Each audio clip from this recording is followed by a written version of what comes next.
Welcome back to day 2 of what we really do behind the scenes at Land Academy. Thank you for being here. Thank you for being For here. sure.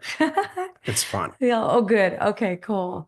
All right, well, let's get into it because we went so far over yesterday. I want to try to keep this at an hour. We went a smidge over yesterday, and we're probably going to go over again today because I want to make sure we answer your questions. You had so many wonderful questions yesterday that I don't think we got to all of them. So we're going to make a few changes today about the Q&A in the chat. I'll talk about that in a minute here.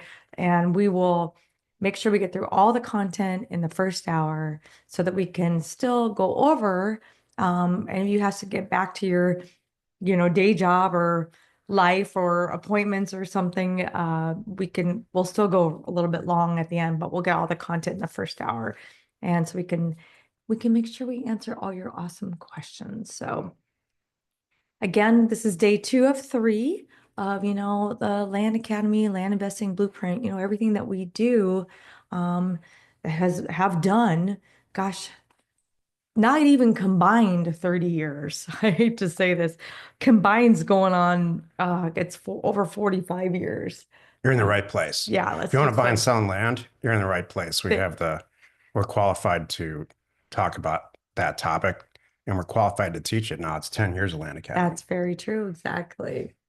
What are we not qualified to do? Let's talk about it. Oh, geez, I have so many things. We're probably not qualified for marriage advice. Correct. We're probably That was at not. the top of my list.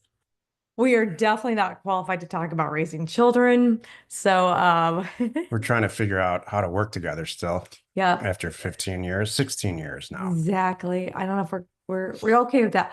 We are qualified to get yourself out of RV jams. Yeah, we're Um, qualified with that. yeah, changing tires. Changing fuel lines. Yep, we're qualified for all of that. Wrecking things, we're good at that too. We got that one down. We're good. All right, so we're gonna continue on our 10-step process here, and I'll show you where we are on that in a minute too. So thank you again for coming back, every one of you. So today again, it's today we had so it's Tuesday, Wednesday, Thursday. We're here today, and then the same time tomorrow. We'll wrap it up tomorrow. They are recorded. So here's where you can go and sign up to get the recordings. If you missed yesterday, you just found us today, or you have to miss something, whatever, that's where they are. Here is where you can get the workbook. It really kind of helps solidify what we're talking about and gives you hard copies of some of the content. Yes, Matt, I'm confident Oh, in my skills to fix motorcycles in the bush that's good. with the manufacturer's tool set. There we go. Oh my gosh. That's funny. I just saw a funny little video today. As a matter of fact, I was like on Instagram and it was someone being so organized that they know where everything is, like a manufacturer's toolkit. One of us in our lives is so darn particular about it doesn't necessarily apply to everything in life, but let me tell you, if it involves anything that takes oil and gasoline, this one, it's got a spot and a box and a container, and you better put it in the right place. If you move something, it better get moved back. So yeah, it's good. Uh, so today, and of course, we have prizes. So here's what we're doing. If you attend all 3 days live, you get a free strategy call with 2 of my top team people, my director of operations and my lead TC. I wonder if she even knows this. She may or may not know that she gets to do this, but anyway, you will get that.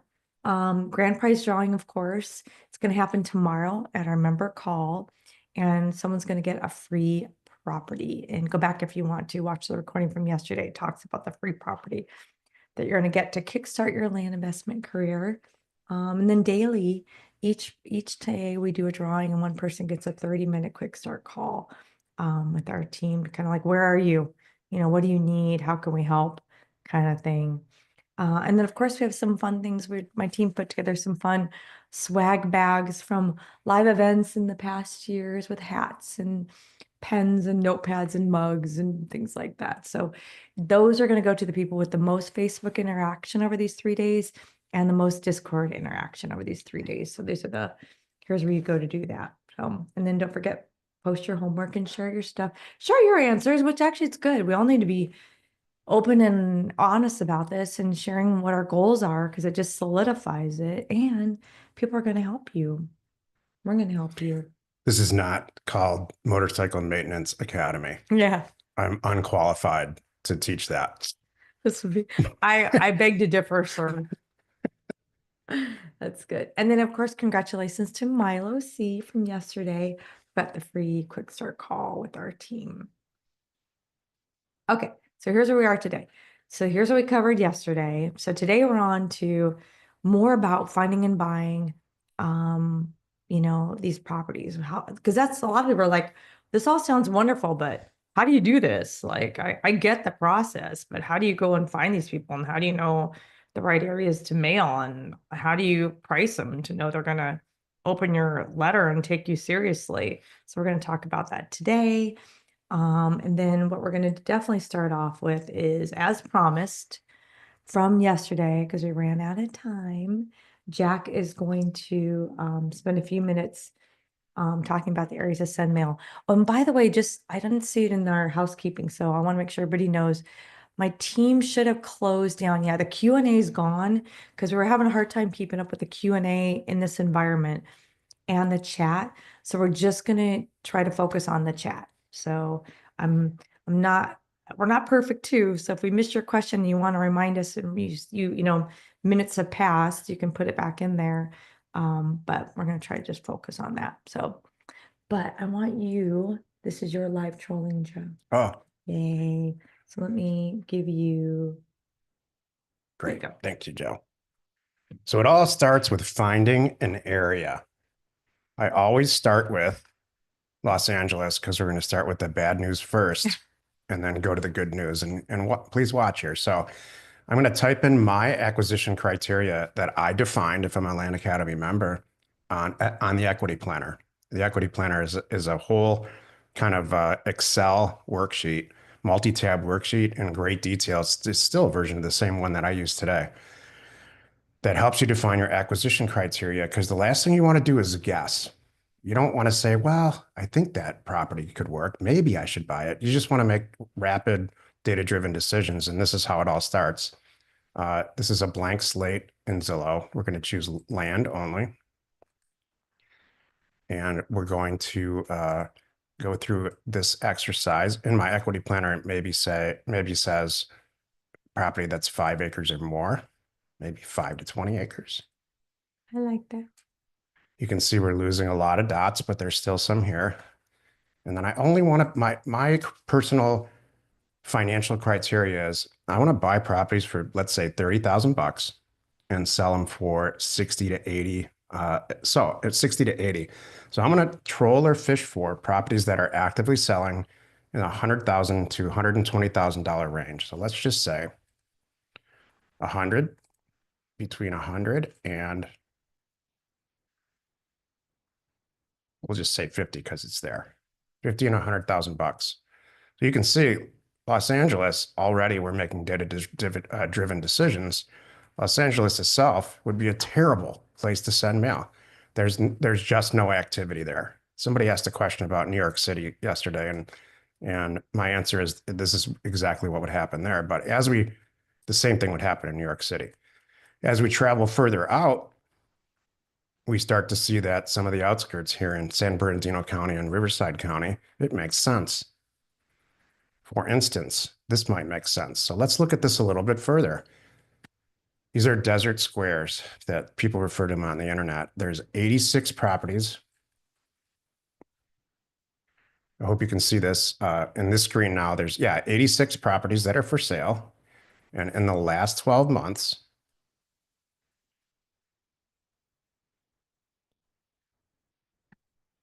this many properties were sold. 41. 86 for sale, 41 sold. Doesn't pass my test already. I want to see a lot more sold property than active property. I know for a fact this is overmailed, and if you're in the business, then you know that too. I call it burnt. I'm going to go back to active, and we're looking now in that acquisition criteria of properties that are over 5 acres. So we can send mail out. So here's a few. This place has always been attractive as a economic answer to Southern California. It's close to Las Vegas. So we've got properties here in the criteria that I put in. We've got 5 active properties and 7 sold. Not that exciting. There's very low activity. I could horse around with these numbers, but this isn't, I don't want to horse around. I want the data to tell me where to send mail. Good. So I'm going to scroll back out and continue my search. I hope this answers a lot from yesterday. You're like, where do we start? This is exactly, This is where you start. and I have to And it doesn't say, cost anything, by the way. yeah, this whole little exercise is free. By the time you go over the whole country, you're gonna pop some things are gonna pop up and you're gonna write them down. And that's where you would have put them into your red, yellow, green test. So I want to say on average, I'm gonna guess. I'm gonna guess on average how many hours you spend on this a week. And I'm gonna say, and this is because this is fun for him. This is not work for him. This is what he does on the couch. As sad as that is, it's true. Yeah. And like, well, we might even be, he's waiting for me to, who knows, at whatever restaurant or picking up something. He's got his phone open. This is what he's doing. So you probably spend 10 to 20 hours a week on this. Is that good? Yeah, I know, and it's just it's news fun. related. Like I'll read some strange article that somebody published about all the foreclosures in Western Oregon. And so I'll go up there and just really dig into the market. But for your purpose, this is really the basic way to do it. And what I really want you to take away from is not just that it's not this exercise. This exercise should be self-explanatory and pretty simple. We don't have time in this environment, especially if you're new, I would like to jam this point home. Every single thing that we do in Land Academy is data driven like this. There is no guessing. There's an exercise, there's ranges for statistics. It's as scientific as it gets until the mail goes out. Then it's all about the wizardry that happens with Jill on the phone. So there's We're gonna 2 talk big about that today. components. Oh, good. Uh-huh. Continuing on, I'm in Utah now. Oh, here's some spotty stuff along the freeway here. I don't know what state that is. Oh, Northern Nevada. This corridor, who said you can't buy and sell land in California? This corridor now it's glaringly obvious to me. This has always been a good place to send mail. It's glaringly obvious that this works. In this screen, there's 326 for sale. 318 sold in the last year. So that's a result of the economy, because a year ago, this would be 700 or 800. So it's possible, definitely possible, largely because there's a ton of activity. You don't want to send mail in a place where there's 5 properties that have sold and 6 properties that are for sale. There's not enough activity. The whole point to this exercise is I'm going to send mail out in this price range. I'm going to send mail out at 20% of what properties have sold for. So I'm sending mail out now at 20,000, 10,000, 30,000, maybe. We'll see what the data is like at that point.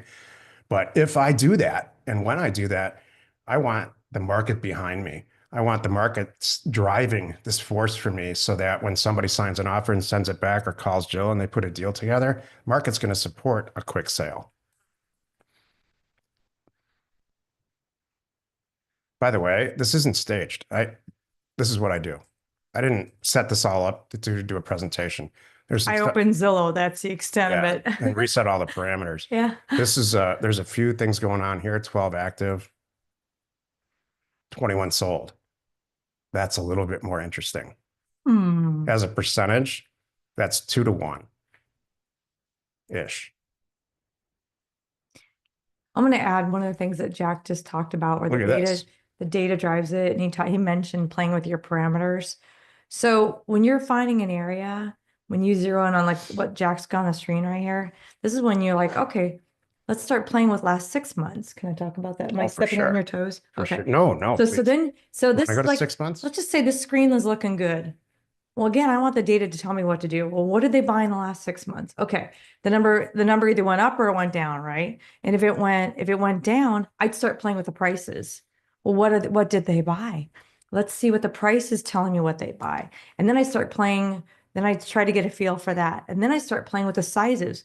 maybe they hate 5 acres and maybe they all love 2 acres. So I need to rock it down. So this is just giving you how you sit and analyze all this and try to figure out what the market wants in that area. I did exactly what Jill said. I brought it back down to 2 to 10 acres. We've got 17 solds.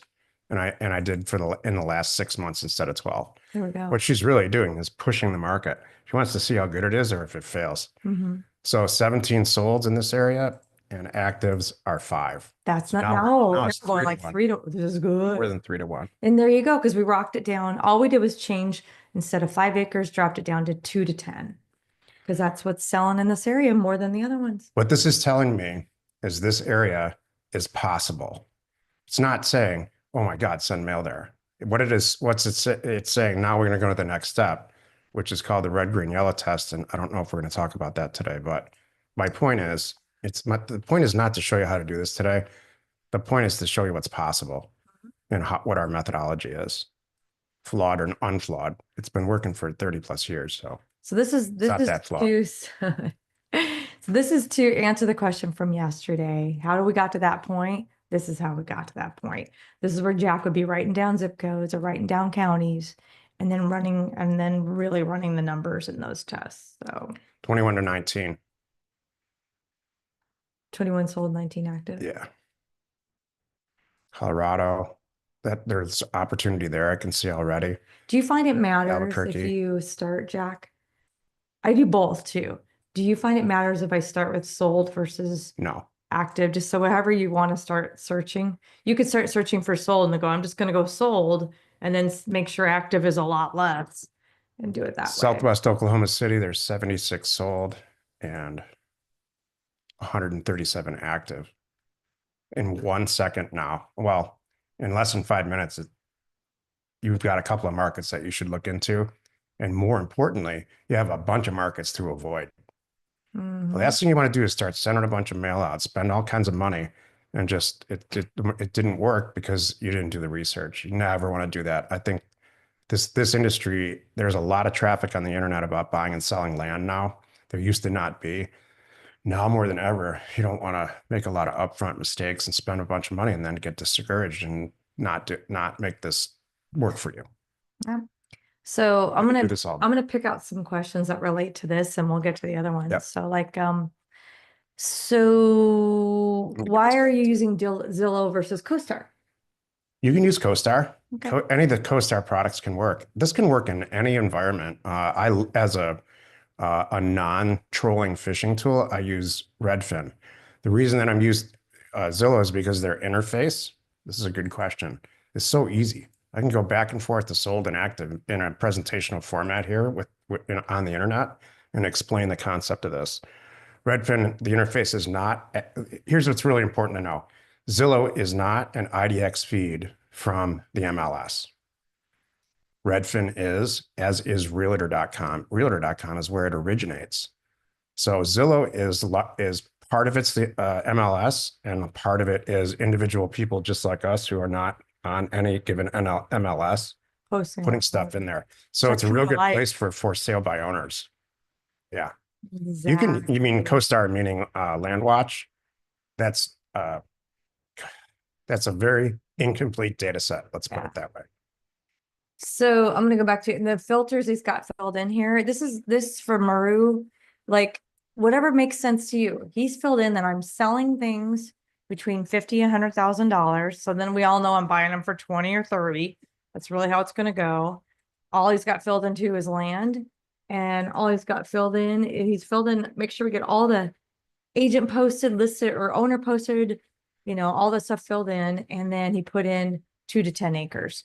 But again, you're gonna, I would not mimic these filters. yeah, You're going to have your own filters based on what your own acquisition criteria is. exactly. They might be larger acreage or smaller acreage. They might be a lot less price. Or more price. It depends on what you want. Sometimes I want higher price. I'm not saying in any way that this is what you should go actively go buy. Exactly. Jen says, okay, well, 50% of the sold to active is not good enough.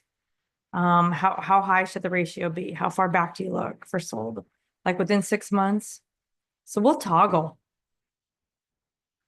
You should, this is not something that you sit down and do for 15 minutes. This is something that you should obsess on. Yes.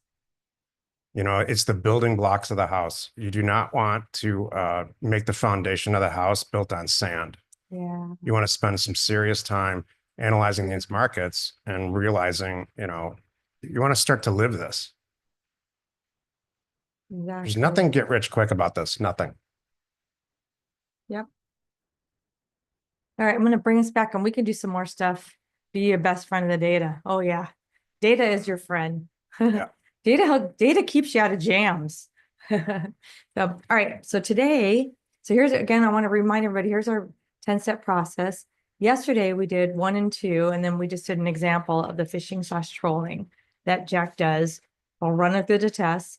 Today we're going to talk about pricing. We're going to talk about mailing, because this is how the steps go. You did what Jack did. You run your tests. You make sure you love the area. Then next thing you know, you're pricing. They're going out in the mail, and here come the calls.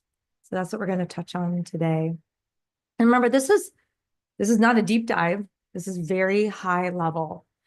So everyone really kind of grasps and understands how we do this. For the deep dive, that's where we come in within Land Academy, and boy, do we go deep.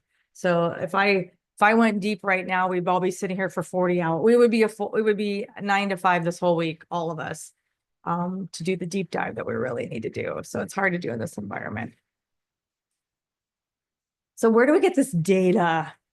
This is a big question, and I think it came up yesterday. Oh, here we go. Which data source to get vacant land? Hey, Phil, that was perfect timing.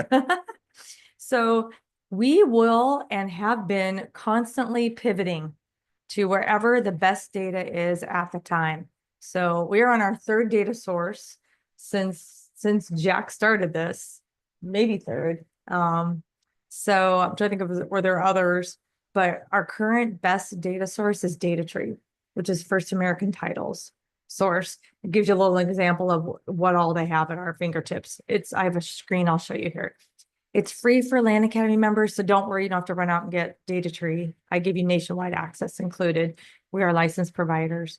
And it's interesting, it's so true. Often I do have more information. I dig a little deeper when I do my due diligence, and I think we'll talk about that tomorrow when we're picking the properties. And when I do my due diligence on these properties, I uncover a lot of things that I hand to title agents when I open escrow, and they're like, wow. I'm like, well, I'll have the vesting deed. I'll probably found the easements. I've got, I got plat maps if you want them. And, and by the way, there was a lien once upon a time. You might want to check on this. I'll have it all. Thanks to DataTree. Let me answer a couple of questions here, Jill, because it's pertinent. Yeah. Alex said, did the question get answered about what the list to sold ratios is the best for 12 months? So it's very, very relative. The list to sold ratio, if I did that same exercise around Alaska, it would be years on mark. It would not be positive. Right. In fact, you could never compare it to, let's say, Oklahoma. Oklahoma came out okay, I think. I don't remember. So I would not take any. You're going to verify this. You're going to verify what you find here in the red, green, yellow test. But this exercise is just for you to have a theory about some specific place in the country that might pass all the tests. So for that exercise, I would not consider anything. I would not run anything to the next phase, the red, yellow, green test, if it wasn't 1-to-1. So 400 sold to 400 active, or 40 to 40. If it's 80 sold to 20 active, even better. Yeah. That's great. You can do this with houses too. I don't know. I know you've played with all of them. What do you think about Land Portal? I don't know about Land Porter. There's so many new products that are coming up. And you know what I don't like? I don't like when people tell me the what's it called? The inventory, 3 months of inventory. I don't believe any of that stuff. I'll tell you what's 3 months. He'll tell us what's 3 months. I can tell you this because I developed Parcel Fact a lot of years ago. And I can tell you that all these entities, Land Portal, they all have the same data sources. And what's different is the presentation. Yeah. And so if they haven't been around for more than 5 years, Zillow started 20 years ago. Mhm. They haven't been around for more than 5 years. I personally wouldn't use them, That's good. but you're going to pretty much, you know, it's very natural to question everything if you're new, and you should question everything. But I'll tell you, and we say this over and over again in Career Path, we've just been doing this for so long. I don't claim to use the greatest, latest and greatest technology at all. Mhm. That's never been my goal. My goal is to get the right data, to make data-driven decisions. And then that moment when Jill and I are looking at a deal that came back, to do that, to have all the tools that we need to get the deal done. There's a push in the world right now to have the coolest, newest tech product. True. That's not my camp. Exactly. It's not going to make you a better investor. It's actually in the end going to distract you. That's my opinion. Mhm. Okay, cool. So let's go on here. Because again, I'm looking at some of the questions, so I'll circle back around here in a few minutes. We're doing great on time, so we're gonna get through your questions.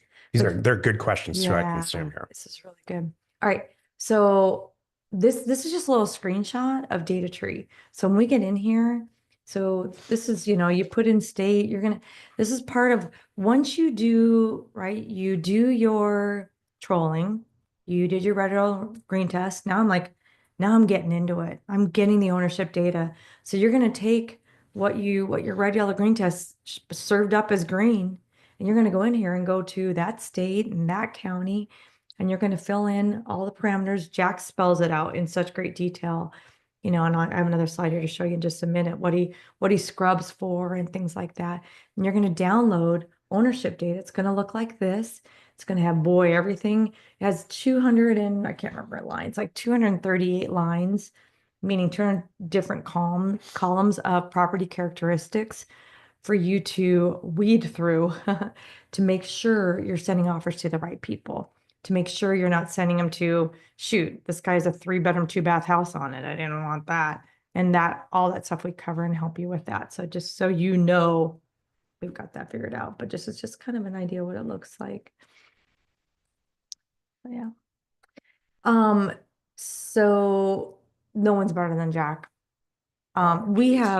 I gotta tell you, with pricing, this is such a hot topic constantly. So not only within Land Academy, we have multiple programs, but they all cover pricing. We've even done more, deep dives that are all recorded and set up for you. We do advanced trainings every month, depending on what's pertinent to you, and pricing is a good one that comes up often. So he'll go through at least once a year, maybe even every 6 months, and kind of refresh and answer more questions and do some more training on it. So we're not going to get to the deep, all of it here, but I want you to know that, boy, do we, within our group, what you're doing, kind of thing. So like I said, we'll do all constant updates. Um, we're doing deals right next to you. So this is kind of this is my little, high level view of Jack's pricing, what really goes on. Okay. So he's going to download the data like I just talked about. He's going to go in, get those ownership records, from data trees using his specific criteria, which is your criteria, which is whatever you picked out. Like, I know I'm doing in this area, this is what they're buying. They're buying anything, it's more than 1 acre, but not 5.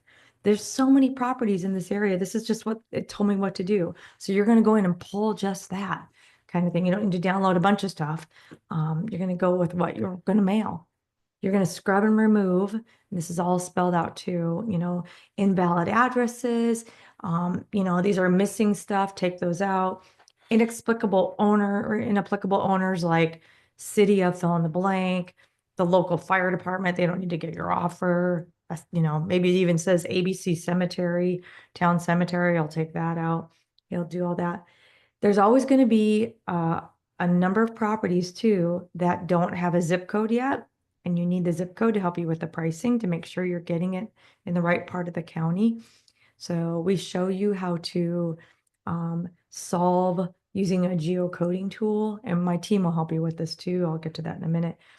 For missing zip codes. So you can fill in the properties that don't have a zip code. Why would they not have a zip code? because it's vacant land and there's no mailbox and no one's ever requested a zip code. No one's ever requested an address to get mail. So that's why it won't be assigned a zip code. You want to add anything? No, Okay. you're doing great. Okay.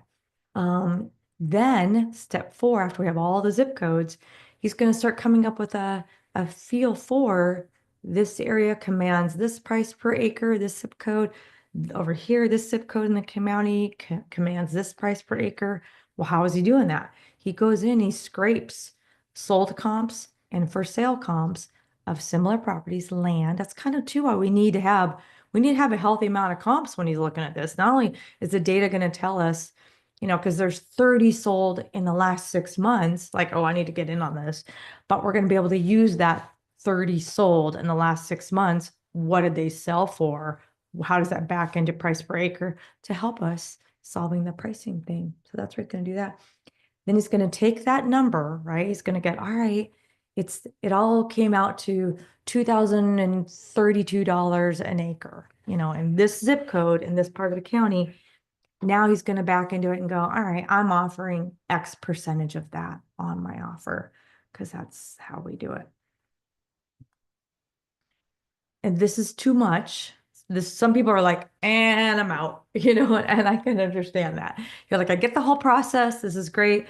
I am not an Excel pro like him. I am not an Excel pro. You might not be either. But this one's got a PhD in Excel. It's like drinking water for him. So, but don't give him an iPhone. Just kidding. But this is so natural for him. If it's not natural for you, all along the way, one of the beautiful things about Land Academy being 10 years in is we've listened and we know like where you need help. So this might be a place that some of you need help. Like I can do all of this, but why should I even spend my time doing it? Can I just, I'm too busy. I'm working on deals and doing other stuff. Why should I be scrubbing data? Can't somebody do that thing for me? Yeah, they can. So don't worry. We have a service called Concierge Data, and they'll go in and do it all for you. And if you even want to, I mean, now they'll not only do the scrubbing and do the scraping and give it to you on a silver platter, with a price per acre and, show their work. So you can go back and go, okay, I see what they did. That all makes sense of how I would do it. This is what I'm going to do. But they'll even download the data for you. You could even actually pick up the phone and tell them, hi, this is John. I'm a new member of Land Academy. Here's what I want. I want more than 1 acre, less than 10. This is the area. This is what I'm doing. And they'll get it all done for you. So and then the mail goes out. He priced it. You saw the thing. You saw the list of the owners. He had scrubbed it down to what we wanted. He would go in the spreadsheet, add the prices in there, the percentage, and the mail goes out. So, and I'm going to answer a few more things here about my part, and then I'm going to get to all these questions. These are good questions. Yeah. So I'm going to come back. Do not worry. Hang with me. So now the mail went out and Jack's done and working on the next area. Well, I go straight back to Zillow and think about the next mailer.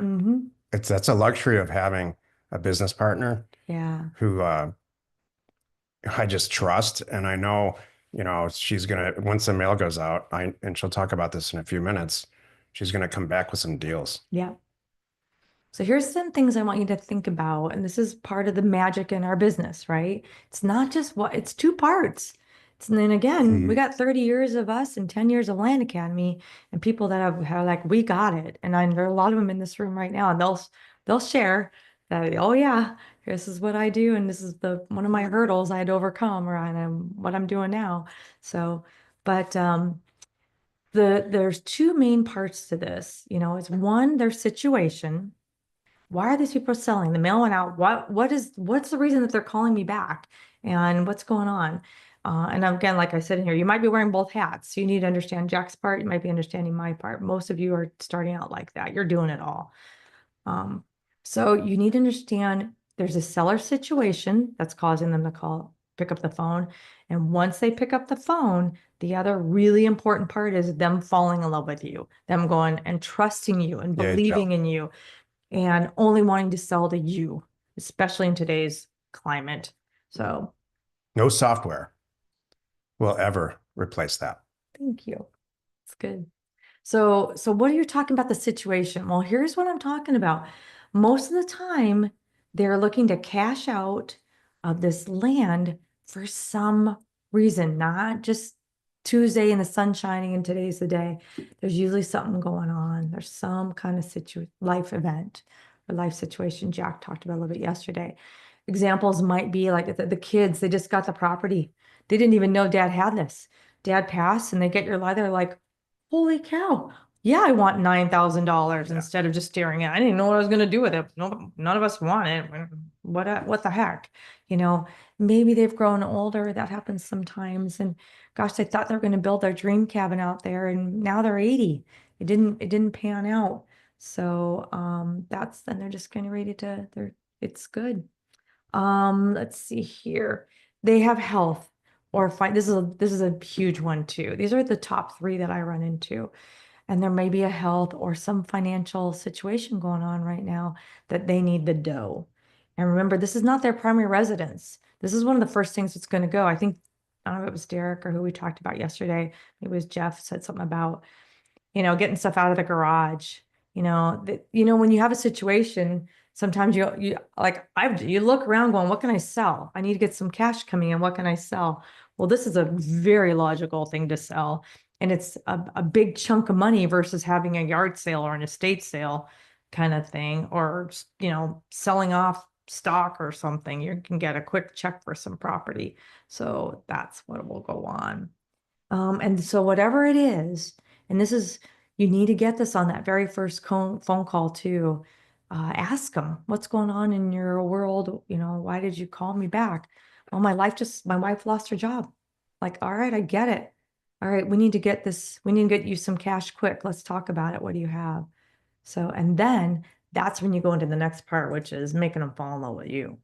So, and this is where you really need to shine and you really need to create some trust and have a relationship with them, talk to them like they're real people. Remember, this is all recorded, so you can go back and study these more later. But, listen to them, talk. This is a big one too. If you're from New York and they're from the deep South, don't talk to them like they're from New York. You will lose them really fast. And the reverse is true. If they talk really fast, try to catch up to them. Try to quickly figure out who they are, what part of the country they're from, and mirror them and speak to them and what makes sense to them. Never overtalk them. Never use terms that they don't understand, like you would talk to your dad or your grandma or your friend. Imagine it's your grandma on the phone because that's the equivalent of who's calling you, kind of thing. It's like your grandma. One second, got a little note from my team. Okay, be real transparent and honest, about who you are. This is just me. Sometimes people have thought that it's going to go the wrong way when I say, well, yep, this is my company and it's a staff of one. You're talking to the owner, the receptionist, the deal maker, the transaction coordinator, and I sweep the floors. You make a joke like that, they love it. So people have thought like, oh, I don't sound professional. No, are you kidding?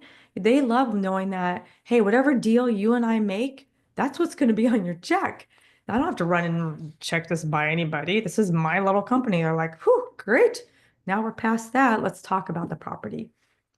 Set real clear expectations about what's going to happen. Like, okay, I need 2 days because I know this county. It takes them a while to get back to me, but so I need about 2 days to do my homework and check a couple things about access. I don't say due diligence. I don't use those terms. I don't need to talk about easements. I need to talk about the access. I need to double check the access and a couple things about water, because I know this county too. Unless you know something, I always ask the seller, but set those clear expectations of how much time and then really follow through.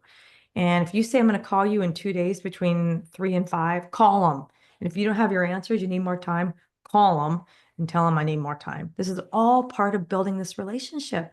Sometimes the more conversations I have with people, the better it is. I have hung up and said, I don't have their email, and I just promised I'm going to email them something. So I'm like, me again. I totally forgot to get your email. They're like, oh yeah. And now we laugh about that. And I'm a real person. And now they're trusting me and we're building that relationship. So, and the whole thing is too, and this is part of the big picture, I am making them easy for them. Look, here's what's going to happen. I'm going to do all the work. I'm going to call you in 2 days, and I'm going to have this all ready to go, kind of thing. So, and then when I call them back, hopefully if it all worked great, right? I'm ready to go. I didn't get the purchase agreement. Did you send me the photo? Because well, can do it right now. I'm on the phone. Take a picture. I'll watch it pop in, kind of thing, and I will take care of all the rest. All you need to think about, Mr. Jones, is how you're going to spend the money, kind of thing. So that's what they want. That's part of the whole process. Part of why, you're getting the price you're getting, and they know that they're cashing out right now with you today because it's quick and easy. And I don't have to wait 6 months and maybe find an agent, see how it goes. Fingers crossed. I need the dough. So you're solving a problem. For the last decade, I've been within an earshot of Jill talking to sellers. Most of the time, I can't hear what she's actually saying. I can't make out the words. And this is just something that happens in our life. And I can't tell the difference between her talking to a childhood girlfriend and her talking to somebody who is a potential seller of land. It's that type of relationship.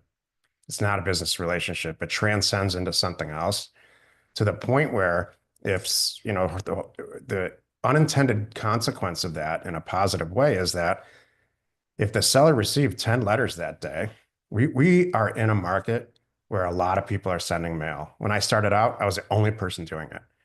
And so we've adjusted. That's why we're still in business and still thriving. And, we make more money now doing this than I ever have in my entire career. And it's largely because Jill has adjusted. And when those 10 letters come, she's the one who calls them back. 9 out of 10 people don't even answer the phone or listen to what a potential buyer is saying. So when the phone clicks back down on that first phone call, there's no question who they're going to sell their property to, even if the price is lower. So I want to say there's some things in here. I'll handle them all. Oh, okay. All You're of them. seeing all these? Yep. I've been Okay. watching as I come in, and I want to answer these questions. Okay. We'll go back to them one by one, or you want to answer If it's now? okay with you, it's kind of your show today. No, whatever you think. I don't care. They're So, good questions, and yeah. I want everyone to leave this Oh, this talk with an accurate feeling of what's happening.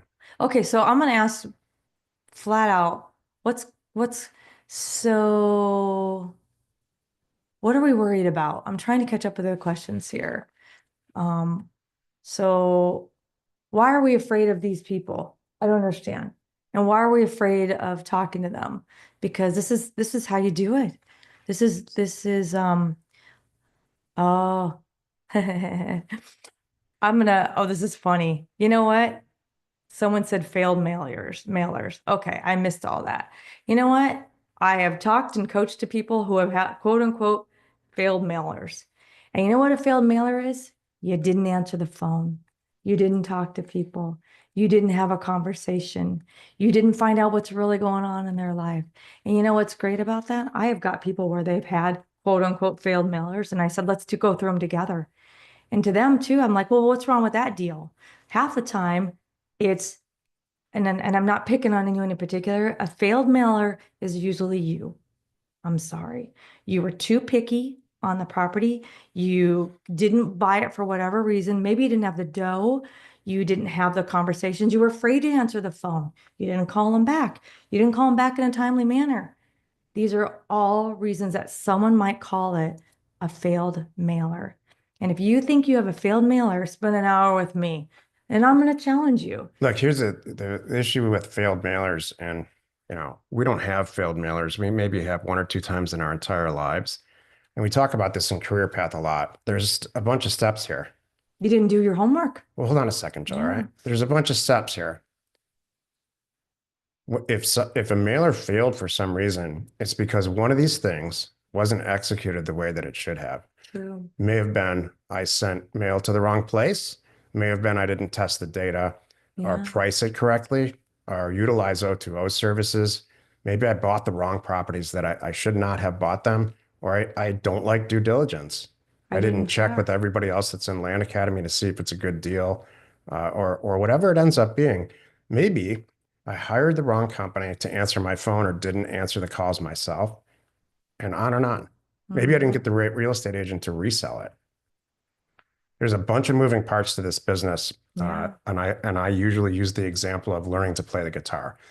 You're going to pick up a guitar, and you're not you should not be searching around for better software to help you learn the guitar. Yeah. And you have to start with the right motivation. I really want to learn how to play the guitar. So yeah, there's a lot of moving parts to this. It Hmm. is profitable, crazy profitable, millions of dollars a month, if you put the time in and learn how to do this correctly. Totally. You have It's us very here. positive. It's very, very positive. You know what? Again, I'm going to reiterate this. We wouldn't be talking to you and saying this with confidence if we didn't have 30 years of doing this. And I wouldn't be able to speak about this if I didn't have 10 years of Land Academy and a lot of people that have done this.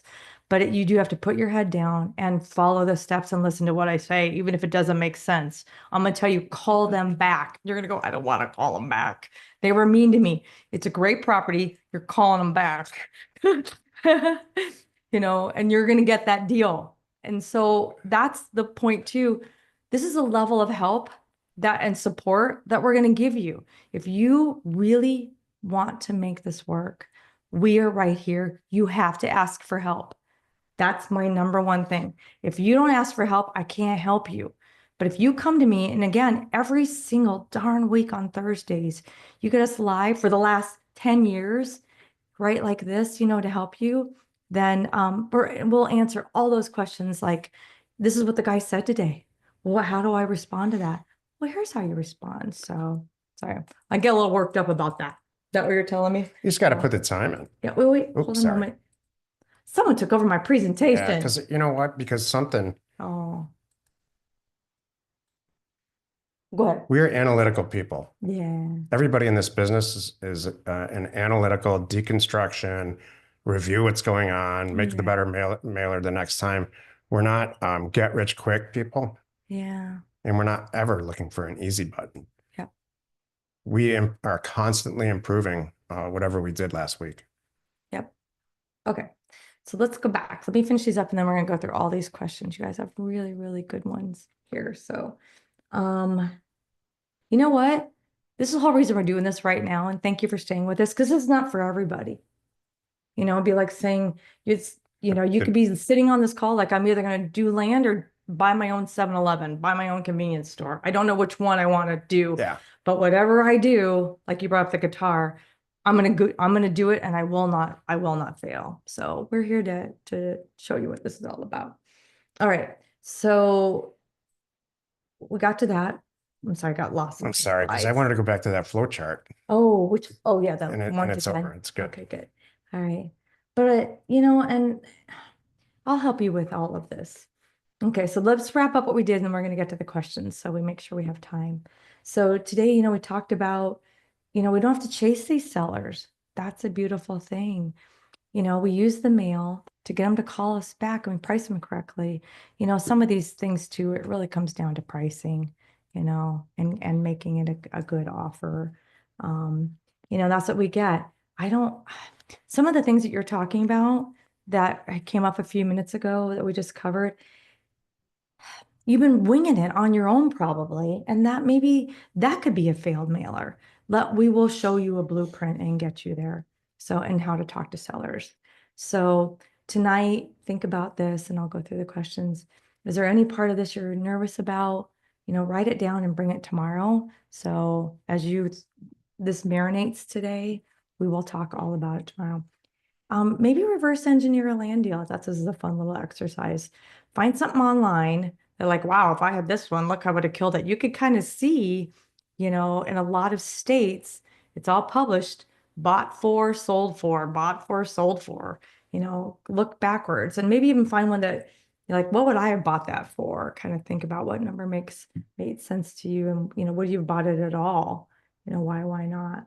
So, all right. So now, real quick, too, we have 2 consulting calls for today, our winners. I'm going to cover these before we go to the Q&A.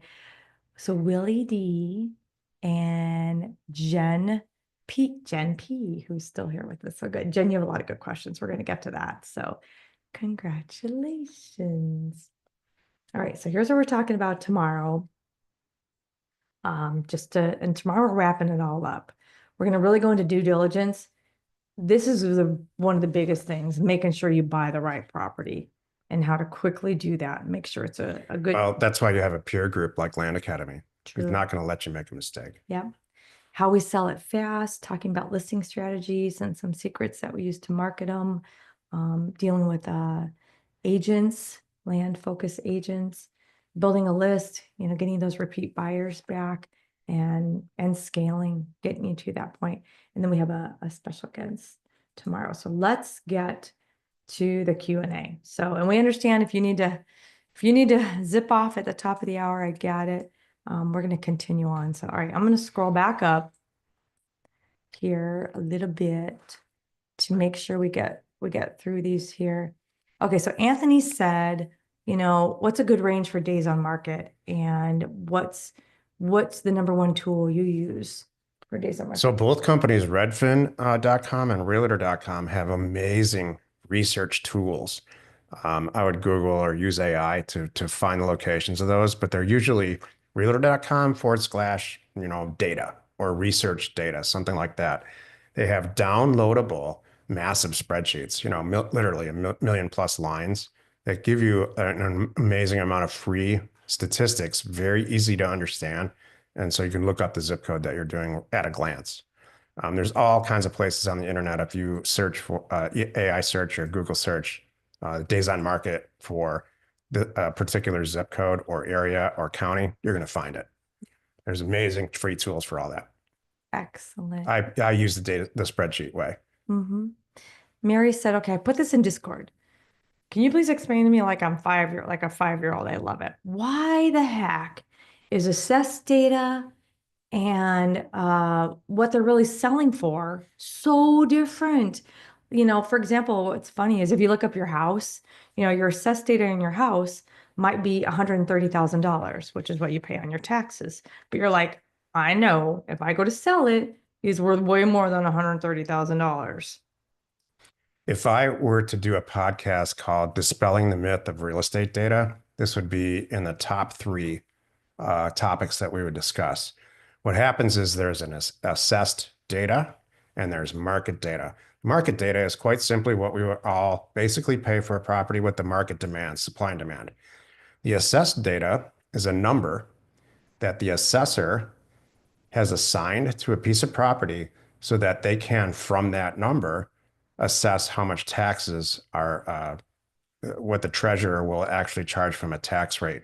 In Michigan, it's based on a millage. In California, it's based on the percentage of the last purchase price and everything you can imagine in between, algorithms, equations, all kinds of crazy stuff. And the assessors are usually elected in these counties.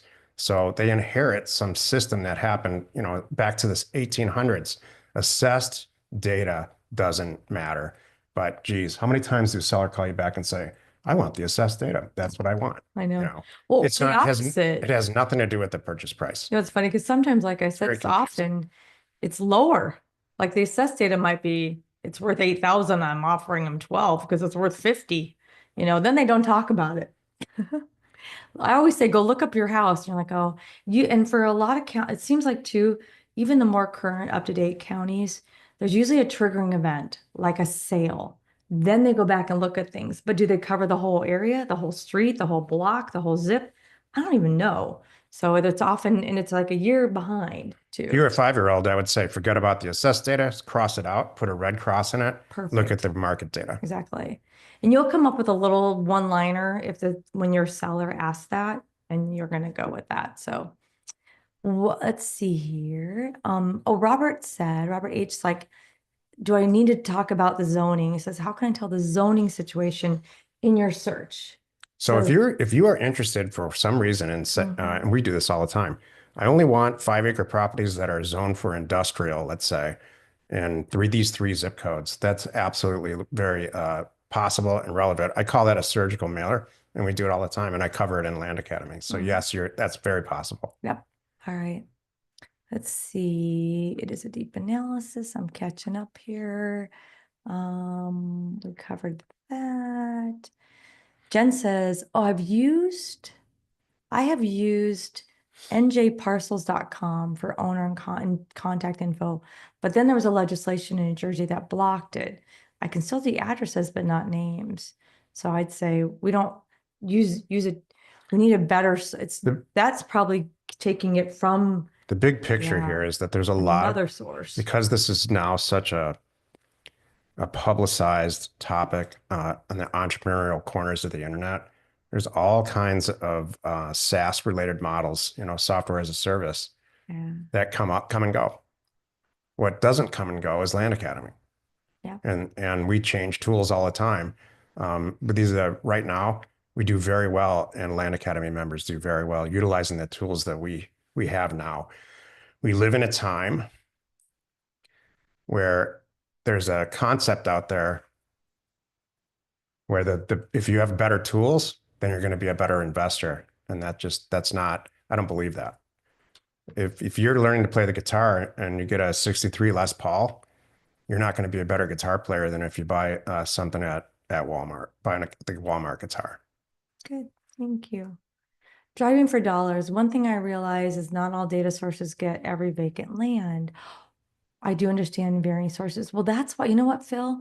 One things about that, with the data sources is that's why we have to go and solve for the ones that don't assign an address. That kind of covers it. Did that make sense? Okay. Ask me a follow-up question. So the thing about driving for dollars is how much can you drive and look at in one day versus blast the whole county, which we can do in a day.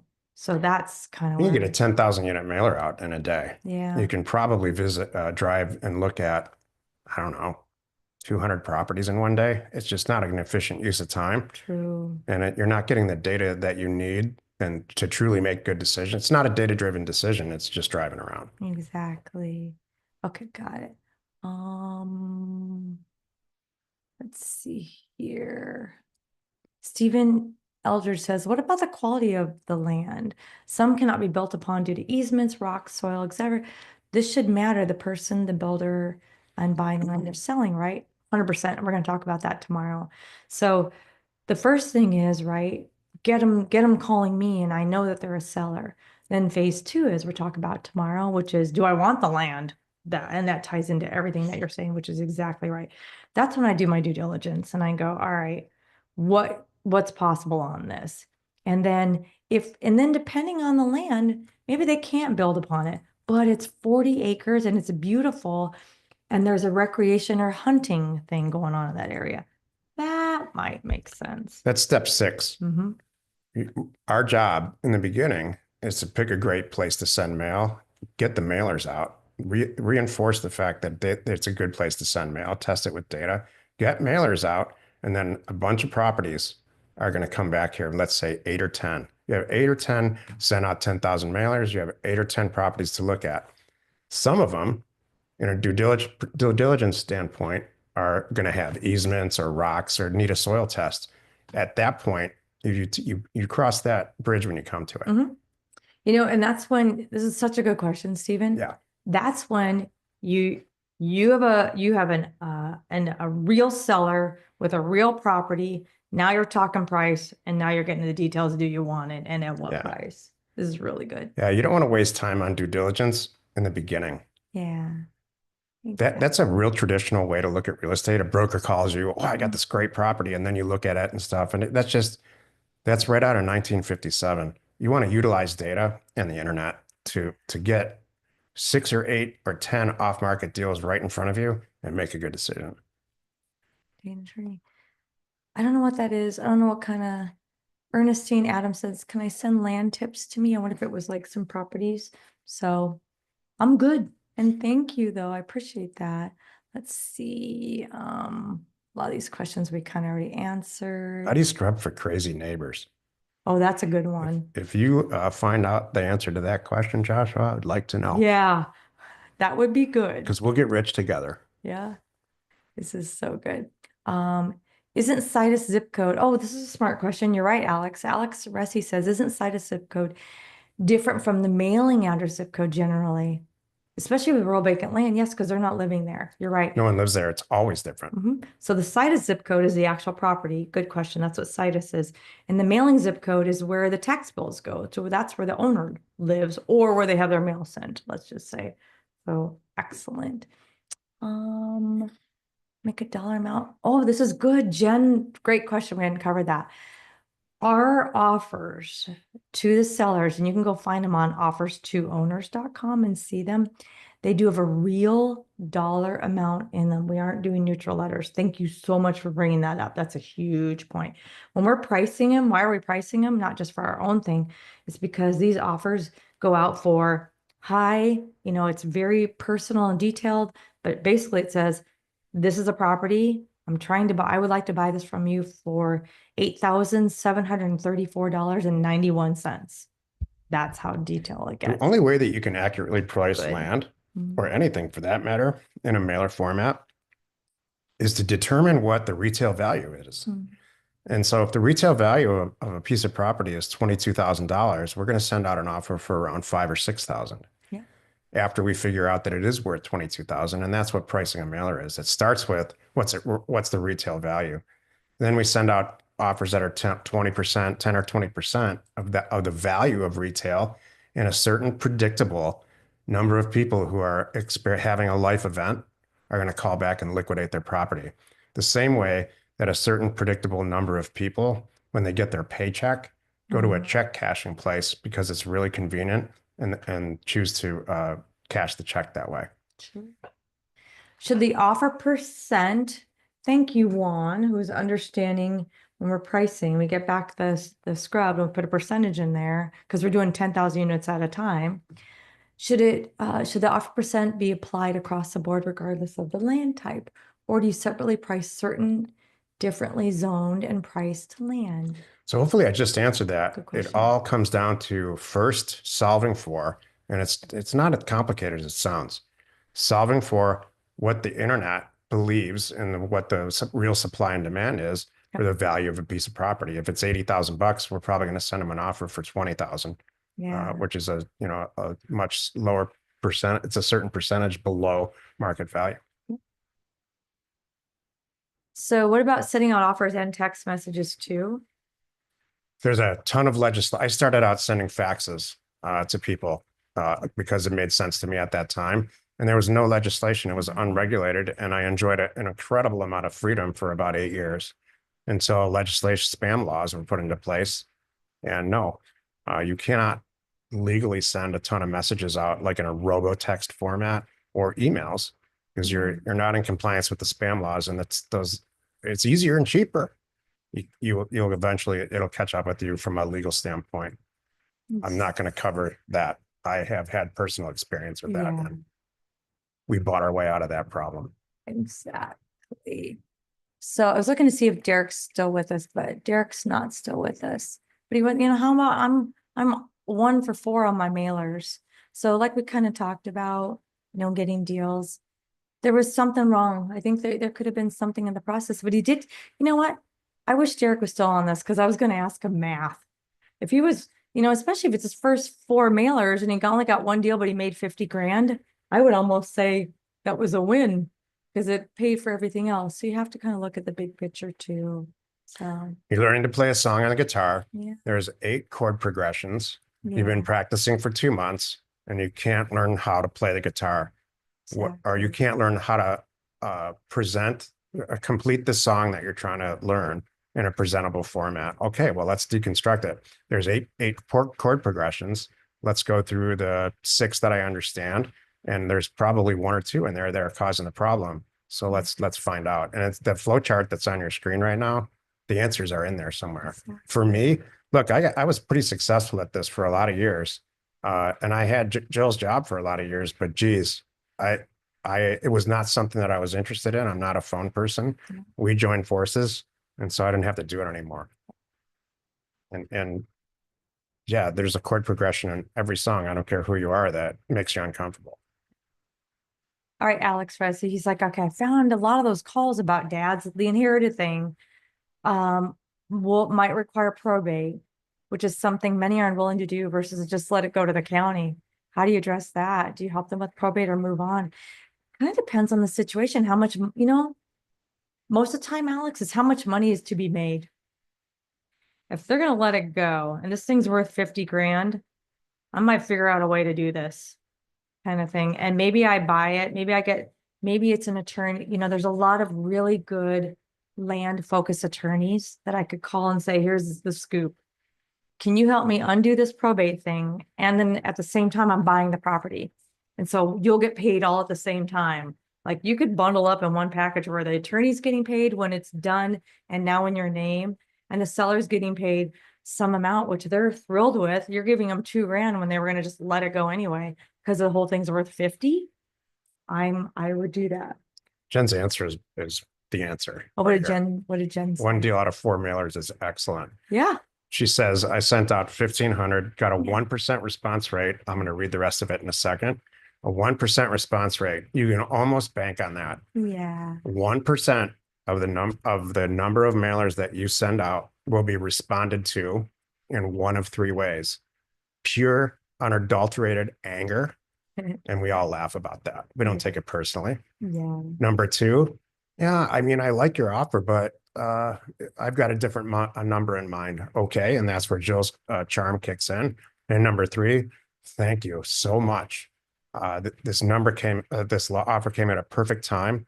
My husband passed away. He's been in hospice for 3 years and we're addressing his estate. So please let me know what to do next. It's all how you respond to those 3 types of offers, and anger is not part of that at all. Yeah. And 2, expensive probate/title issues. You know what? Sometimes we have people in Land Academy who have made this their mission. Yeah. When a lot of people would have said, I'm just picking the low hanging fruit and I'm only going to do the deals that don't have any of those issues. Everybody's alive and that's it. Jen's making a business out of it. And she's probably getting more deals because she's built up a little team now. Yeah. I know exactly what to do when this situation happens because I just did 2 of them in that county. I have this attorney. We are on speed dial and he gets them done for me even faster now. Maybe that was the chord progression that was stopping the song from happening. And so she learned how to do it. She learned the chord progression. There you go. Probate's not that complicated if you deconstruct it. We've done a ton of probate deals. We don't specialize in it because we're acquisitions people and data people. But I don't run from if it. probate, yeah, that's right. I don't seek it out and I don't run from it. I let the deal and the math tell me if it's worth it or not. That's kind of it. Hello, Britton. Odell Britton says I sent a mailer to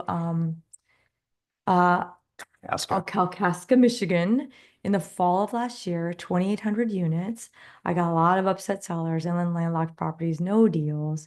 In today's market, where does a successful person need to be in regard to amount of mailers sent? Well, somewhere in that 2,800 unit mailer was a couple of deals. Can I see the mouse? Sure, yeah. You did 1, 2, 3, 4 correctly. There's an inbound response that something happened here that stopped you from buying a property. Mm-hmm. So that's the chances are. It's not 100%, but the chances are something happened there. And so for your next mailer, I would encourage you to seek out the resources to manage. If you're going to continue to send, and Northern Michigan is a hateful place. I'm from Michigan and I can say this stuff. Michigan's tough. Mm-hmm. So, and we talk about what's tough, what states are tough and what states aren't in Land Academy. It's so funny. Tony Robbins and everybody talks about failures as a way to win. Yeah. We have to all remember that too. You're not gonna, it's like walking into you don't want to walk, casino slot machine. That's not gonna happen. This takes work like everything, and you are gonna make some mistakes and you're gonna learn from them and get better at it. And next mailer, you're gonna do, I'm gonna split it.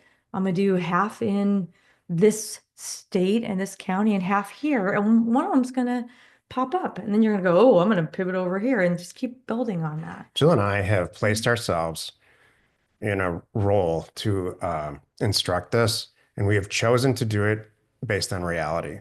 There's a ton of people on the internet. They're going to tell you that it's real easy to buy and sell land. You can make a ton of money doing it, and it's super easy. and then try to take your money. That's not what we're here to Yeah, do. This is there's a lot of moving parts to this. It's crazy profitable if you put the time in. it is. And thank you, Konica. I'm glad you're still here. Con's like, the mailer's comments giving me low hope. That's so hang in there. There is something here, I promise. We wouldn't be here if there wasn't. All right, let's see here. How do you stay organized? Oh, that's a good So one, I could Jeff. spend 5 hours on this, which I won't do. All the producers of the call are freaking out when I say 5 hours. Look, get yourself a calendar, Mhm. whatever makes sense to you. It makes a ton of sense for us to use Microsoft 365, specifically Outlook, Mhm. and without forget about land, but I want you to put your current life in your calendar. Yeah. What time, and I want you to put your horse and around time in there, your time with your spouse, your work hours, and whatever else that is in your life. And then that's the step one to really understanding how you're spending time, and then make changes or Mhm. deconstruct it just like this. Deconstruct what you're happy with, what you're unhappy with, and then start to make changes and move forward and see if land fits in there or owning any company. That's a good point. My team wrote like, hey, these comments are people that are out there, kind of probably a lot of you wouldn't be here, if you weren't trying to perfect this and make it better. So maybe you've been following us. A lot of people I know have listened to us for 2 years and then do it on their own a little bit. I'll go, okay, I know there's more that I'm missing. And then they're like, I need to get in Land Academy and fill in all the little pieces. That's a perfect comment and For the thought. record, Mhm. I have a new Fender guitar in our Goodwill pile. Yeah, Bought a guitar and tried to play it my entire life. This is probably the yeah, last time because I exactly. just have not been willing or able to put the time in that's required to learn how to play it. True. Um, So, and the cost to join and get started, go, I know there's a special that's coming out either today or tomorrow for you all. But in the meantime, just go to landacademy.com and on the join tab, you'll see. So there's an education part and then there's a monthly piece because you need the access to the data. You need to get into the data tree. So instead of you getting data tree by yourself and all these other tools, we package them all into one for you to make it cheaper through us. So that's why. Um, can we address Jen's like, okay, can we talk about skip tracing and get a lot of letters back with the wrong address? I know O2O does some Yeah, address you're not checking using behind the scenes. offers to owners probably. And I wonder, There's very intelligent software that yeah, validates addresses before the mail goes out, so you don't have to spend money on it. there you go. So and our team uses that. That will help a lot, save you some money there. Thank you.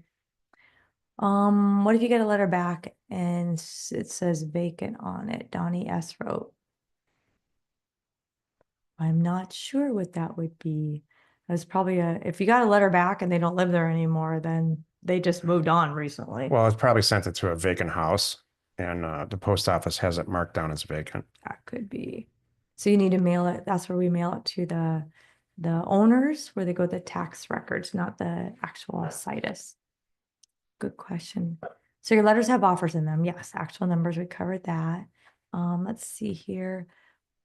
Well, well, someone who is more intuitive and than analytical. Oh, good question, Heather. Will someone who is more intuitive than analytical be successful at this? That's a great question. That's me. I shine on the phone. I'm not him.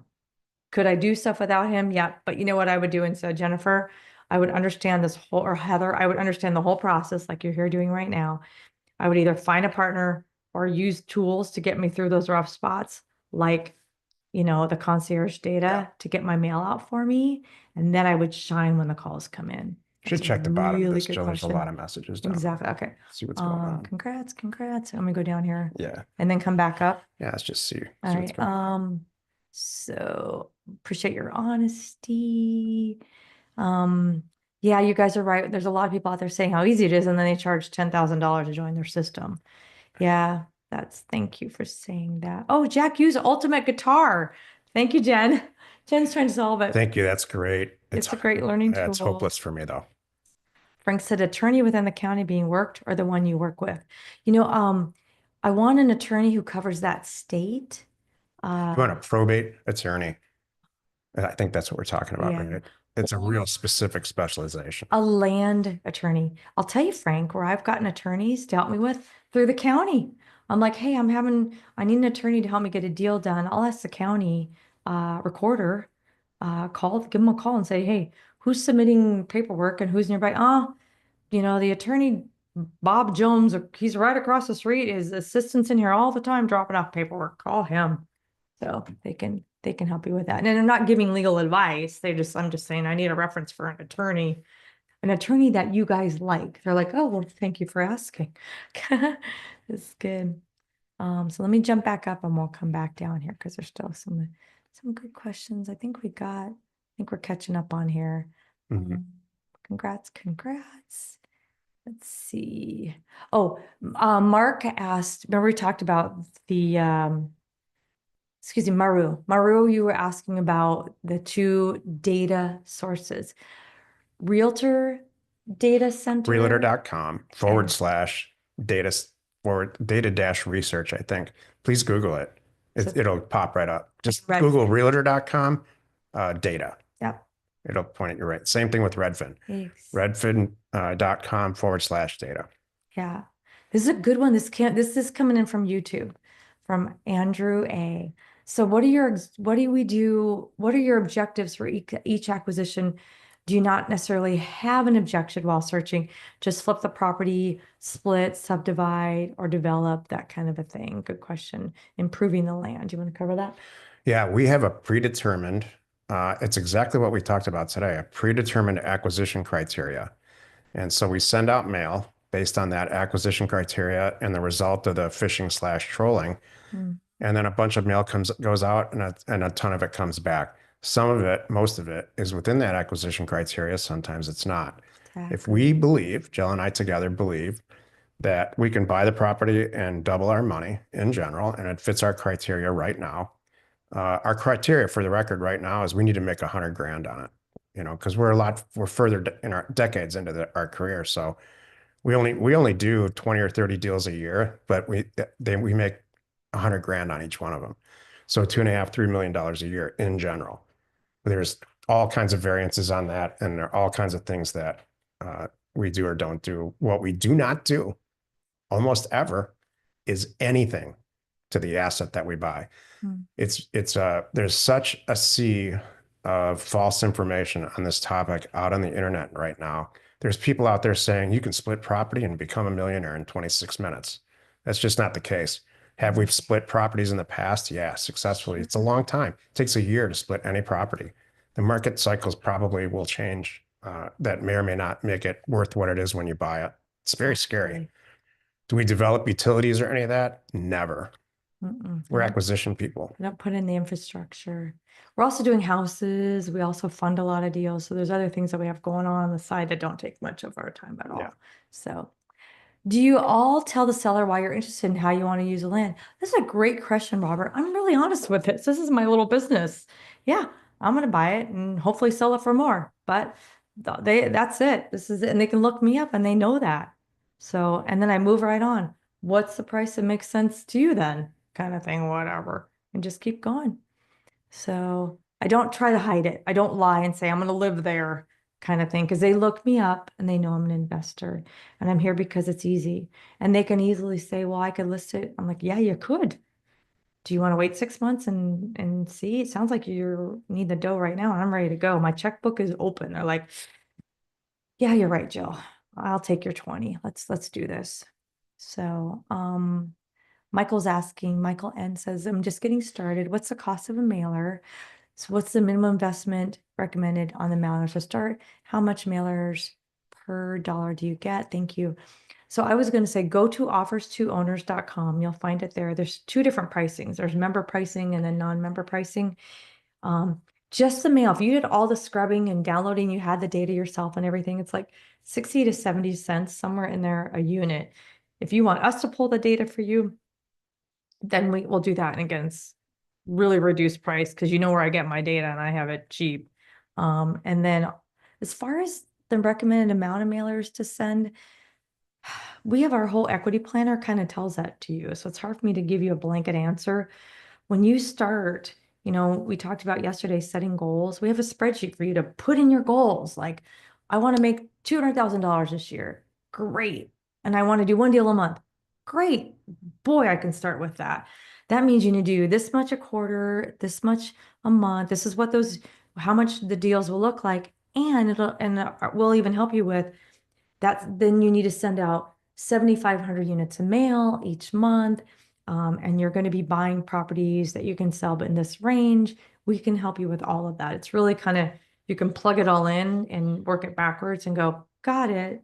So that would be a whole separate thing that we probably should do too. Yesterday, our producer and I were talking about, there's lots of little sub things that we could do and do deeper dives on one. And that would be a good one. Like, we could just do 3 days on just that. Mailer yield is a huge topic here. Everybody wants to know, how many offers do I have to send out to get a deal? Yeah. Everybody that has come through Land Academy, and it's human nature. I understand. Yeah. We never calculate that, because I've had people in a live event say I sent out 3 offers and bought a property. And I've had people say I sent out 30,000 offers and I never got a property. Right. There's something wrong in the flow chart that's on your screen, or some disconnect somewhere that didn't get executed. Otherwise, it would have been okay. This is an excellent question, Adrian Hunter. So what about using a call center when the calls come in to like qualify your leads if your time is limited? 100%. It's one of the things I'm not going into everything in great detail here, but I do. And a lot of people do that exactly, especially if you have a 9 to 5 job. We need a live person answering the phones. So I 100% personally and recommend using a call center to take those inbound calls for you. And then you can call them back when you can't, when you're done with your job. You're off at 4 o'clock, and between 4 and 5 o'clock, that's when you call everybody back and go, hey, let's talk about this property now. I got all the details. I looked at it. Sounds like you like my price. Let's get that purchase agreement. We can do this now, kind of thing. 100%. Bari says, I own a landlocked 7.5 acres. What's the best way to liquidate it? May I? Yes, you may. If you draw a circle around that property, a 10-mile circle, there are a bunch of landowners there. Yeah. If you send them a letter that says, listen, I own this property, and before I send it out on the market and try to sell it and all that, I'm making you aware of the fact that I own this property. It's an off-market deal, and I'm going to give you a heck of a price if you want to buy it. Give me a call and we'll talk about it. There's a 50% chance, if you're handling the responses correctly, that you will sell the property for what you want to somebody who's near, close by. There's a federal statistic that's been out for a lot of years that says if you own a piece of property, there's a 50% chance, if you put it on the market, that someone within 1 mile, not 10, 1 mile, is going to, or their relatives will buy the property. Yeah. And that has been our historic success rate with sending, we call them neighbor letters. Exactly. Okay. Data solves it. Yep. Let's see here. David asks, do we use include cold calling and texting in combination with the mailing? So I kind of covered that. There's huge legislative rules now about spam. Got to be careful. And but I'll tell you how I do use texting. When we send a mailer out and there's 5 or 6 or 10 property that respond, people that respond and they didn't include their number, they say, oh yeah, I do want to sell it, but for whatever reason, we didn't get their they didn't leave their phone number, or we just didn't get it. Or if there's a real serious property that I want to buy, like, I don't know, there's a canal and there's 10 people that have properties there, then I will skip trace them with my phone, not in some robo-text 10,000 unit number. And I will text like 6 or 10 people, and that works really, really well. Cool. I wish there was, Sally. Is there a way in Data Tree to filter out slope and landlocked? I wish there was. Data Tree is packed full of data that the assessor feels is important, not stuff that we necessarily value. Right. Perfect. La la la. And every data source is like that. Oh, Jen has a follow-up here. Okay, so let me clarify about those deals here. So on the two deals with title issues, they never closed. One of them, the title work cost more than property was worth. That's okay. So that's why I said the math didn't work So for you. you If won the there. property was worth $50,000 and the title work took 5, you'd probably do that, but it wasn't. The property was worth 5 and the title work and the probate cost 6 or something. So So you don't do it. that's perfect. That was a win. I agree. So I would have lost money on it. No, exactly. On the other one, two title companies said they could not issue a title policy because they couldn't find evidence of ownership prior to 1930. I might do a quiet title action on that one because I stand to make $40,000 from it. I love it. I Like, love bring in that bring in an response. attorney, like a land Yeah, focused attorney to do it for you. I love that. that's fantastic. Solve all the problems. Yeah, you're creating your own little niche business here. You belong here, Jen. That's what I think. You're in the right place. Thank you, Renee. Renee's, I appreciate your honesty. Jen's helping Bari for landlocked neighbor letters, which we just covered. Excellent. Let's see here. Oh, I will do that too. You know what? One of the things, Jen, I've done, she says, or get access. I have literally sent neighbor letters to do two things. One is, I had a map, my property, your property. Number one, do you want to buy it? Number two, can we work out something where I get access? And usually one of those two things will happen. So exactly. All right. Adrian says you guys are correct when there's a lot of people saying, okay, we did It's that. too bad. What's that? Oh, the people. How it's just too bad. I feel for people who are new in this industry now because you have to sift through so much garbage to find the reality. Exactly. Well, you found it. This is the reality. Jen's like, do you do your own title closing or on the buy side? You send a deed and the money and do that stuff. Back in the day, boy, did we, but it was smaller dollar amounts where it was just rec only property. No one needed title insurance, way back in the day. So nowadays, like Jack described some of our deals, they're bigger and they deserve and warrant title insurance. And someone's going to do something great with them. So we go through title and I bake those costs in. So like when Jack says, I'm doing a property, I'm going to make 100 grand. I bake in, part of that is title insurance. I don't care. I'm making 100 grand on it. I can afford it. And I went through an agent. I bake their commission into it too. So all of that's that way.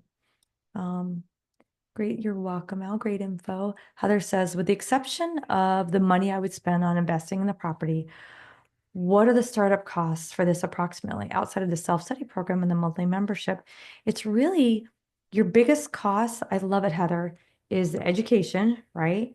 Tools and getting that mail out. If you also can afford to invest in these properties, you have, 20 grand laying around that you could buy these yourselves, great. If not, don't worry about it. You have 10 grand. This is it. I can afford the education. I have, X amount of months of operating for mail. It's really mail, like we talked about yesterday. If you're on any kind of a budget, put everything you've got into the mail and be an acquisition machine.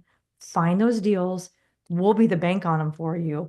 And then after you and I do, 3, 5 deals and you're staring at $75,000 in your bank account. Now you're going to go, thank you, Jill. I'm good. I think I don't need it now. when you're thinking about startup expense, Yeah.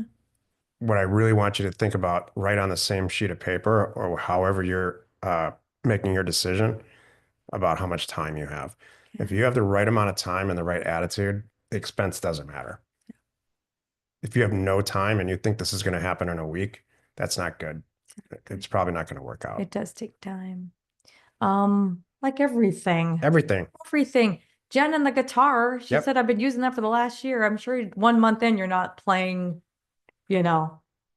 So yeah. Let's see here. And this is really good. My team has, they put a link in there. If you want to go ahead and pre-schedule a call with my team, there's a Calendly link in there for you to really talk about your specific situation and, real detailed questions. Howard Lapin says, so how often do you make blind offers on a property for 10 to 25%? I love this. And the owner calls, and then after due diligence, you find it doesn't support your price. What do you do when that happens? I fix it. This is, I love this. This It's a is like great really, question. really good, I straightforward do this question. all the time. Because you know what, Howard?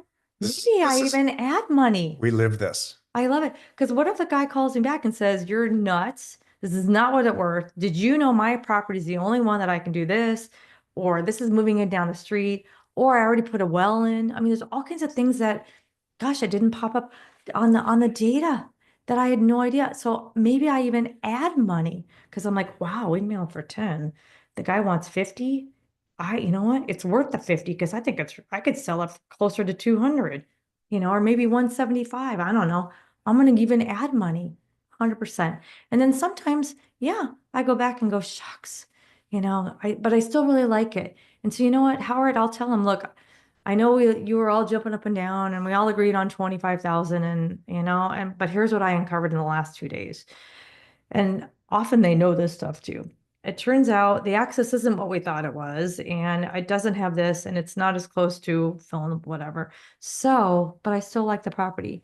Sometimes I still like the property and I'll readjust my price. And sometimes I just even say, I don't want it after all. And it's hard to have those conversations. I feel so bad because often they'll come back and go, what would you give me? They just want to get rid of it too. You're like, and then I have to go, do I even really is there a number I even want it for? Well, $1,000 even make it work for me, and sometimes it won't, and I have to just wish them well. But yeah, I adjust the price all the time. It's a great question. There is a replay for yesterday, yes, and my team put that in there, and they're going to be here through next Monday. So my team added that. So I'm going to wrap up. This is awesome. I'm wrapping up right now. I got one last question. Taxes. I don't know. So how do you want to give a quick little thing? Nathan asked about, are we paying the short-term capital gains taxes on these? Or are there other ways around that? There's all kinds of ways around, Yeah, legal and ethical ways around taxes, depending on where you live and all of that. That's all addressed within the Land Academy tools. I wish I could talk about it now. exactly. This is an ongoing discussion too, because even within our group, everybody's at Yeah. different levels too, how much money they're making. And so there's all kinds of different things to look at, but you could even ask that in Discord now if you Yeah. want to ask some good questions Yep. about it. Explain, hey, I just made 50 grand. What do I need to plan for at the end of the year?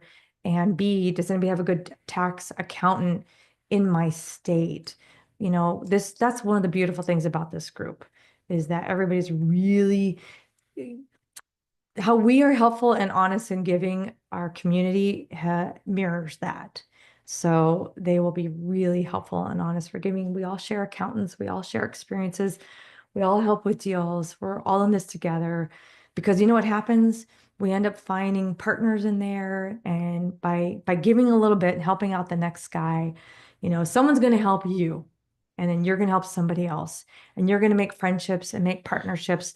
And next thing you know, you're gonna say, "Hey, Joe, you need help me out. I need 100 grand, and I know you know this area. You want to do this deal with me because we stand to make this much Yeah. money, and you've got a friend and a partner, and so that's what, Can I close out an important point? of course, yeah, This concept of sending out thousands and thousands of letters and utilizing the leverage that creates, the type of we call it internally around the office, let the mailer do it what it's supposed to do. yeah, So if I send out 10,000 letters, let's just say for sake of argument, 10 or 15 or 20 people that receive one of those letters, we hit them at the right time and the mailer worked.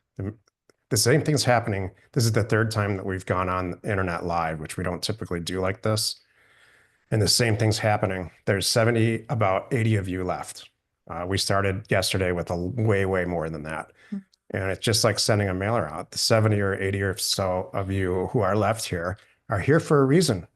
You yeah, have chosen to be here and you're interested in this. So I'm glad that you're here, and I'm glad that the numbers worked like this because you are the appropriate people who understand that this is not there's no easy button to this. But it can be extremely lifelong profitable for you if you true. just put the time in. So we're glad you're here. Exactly. Thank you. All right, make sure tomorrow, same time, we're going to wrap it up with day 3. We're going to cover the things that we didn't cover about this and have some more. I have a guest and we'll have some more time for questions. So you are very welcome. All right. Have a Thanks. great day, See ya. everyone. See you tomorrow.